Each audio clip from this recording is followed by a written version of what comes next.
पूर्व बीजेपी सरकार के शहरी विकास मंत्री सुरेश भारद्वाज ने कहा कि जयराम सरकार के शिमला डेवलपमेंट प्लान को अब सुप्रीम से भी हरी झंडी मिल गई है। सर्वोच्च न्यायालय ने राष्ट्रीय गान ट्रिब्यूनल की 2017 के उस फैसले को खारिज कर दिया है, जिसमें शिमला योजना क्षेत्र में निर्माण गतिविधियों पर 2.5 मंजिल की शर्त थी। इसके साथ ही शिमला कोर व ग्रीन एरिया में भी भवन निर्माण पर पूरी तरह से रोक लगा दी थी।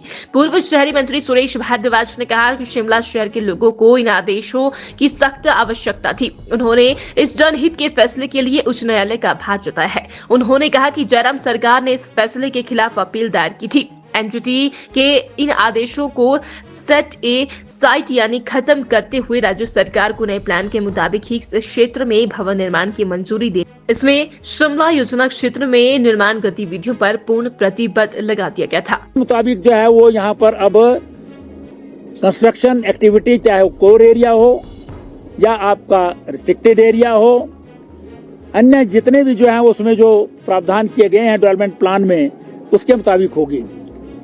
असल में डेवलपमेंट प्लान 1979 में जब ये कानून बना था तब बननी चाहिए थी, लेकिन दुर्भाग्यवश जो है ये प्लान नहीं बनी पाई।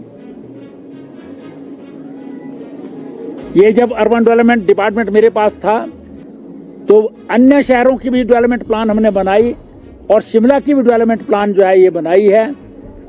इसे जो है वो माननीय उच्चतम न्यायालय ने स्वीकार किया है, स्वीकारोक्ति दी है अपनी। तो उसके मुताबिक जो है वो शिमला की जनता को जो राहत मिलेगी, मैं इसके लिए शिमला की जनता को बहुत बहुत बधाई देना चाहता हूं और अपने उच्चतम न्यायालय में जो है वो हमारे जो एडवोकेट्स थे मैं उनका धन्यवाद करना चाहता हूं और साथ ही साथ जो है सुप्रीम कोर्ट का बहुत बहुत जो है आभारी हूं, जिसके कारण अब यहाँ पर legitimate construction and developmental activities जो है वो संभव हो सकेंगी।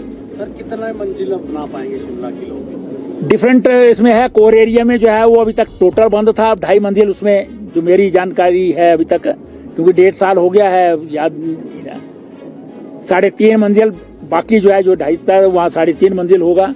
फिर FAR में भी जो है वो उसमें दिया है और एटिक में भी जो है वो उसमें प्रोविजन किया गया है कि किस प्रकार से जो हैबिटेबल एटिक होगी उसका प्रोविजन किया है। हालांकि हमारी नई सरकार ने भी एटिक में उन्होंने तो वैसे ही बढ़ा दिया और क्यों बढ़ाया वो भी जानकारी है मुझे, लेकिन हमने जो डेवलपमेंट प्लान में दिया था उसके मुताबिक हैबिटेबल एटिक जो है बन सकती है, वो सारा जो है प्रोविजन उसमें किया गया है। और बहुत लेजिटिमेट, ना बहुत ऊंची ना बहुत मतलब आप जो है जमीन पर ही रहेंगे ऐसा भी नहीं होगा। दोनों चीज़ों का ध्यान रख करके और हर चीज़ का प्रॉपरली जो है वो जो हमने एजेंसी हायर की थी उन्होंने सारा जो है सर्वे किया है उसका, कहाँ पर रास्ते होने चाहिए, रास्ते के साथ कितनी ऊंचाई होनी चाहिए, बाकी जगह जो है कितनी ऊंचाई होनी चाहिए, कहाँ पर जो है वो ग्रीन एरिया हो सकता है, कहाँ पर आपका कोर एरिया हो सकता है, कहाँ पर रिस्ट्रिक्टेड एरिया होगा, उन सब का जो है प्रावधान किया है। और ये TCP जो एक्ट है हमारा ओरिजिनल जो एक्ट है उसमें ही प्रावधान है ये डेवलपमेंट प्लान सब जगह की बनाई जाएगी। वो डेवलपमेंट प्लान जो है वो हमको इस बात का जो है वो सौभाग्य प्राप्त हुआ है कि डेवलपमेंट प्लान जो है वो हमारी सरकार के समय बनकर के तैयार हुई ताकि शिमला की जनता को जो है वो सहूलियत मिल सके।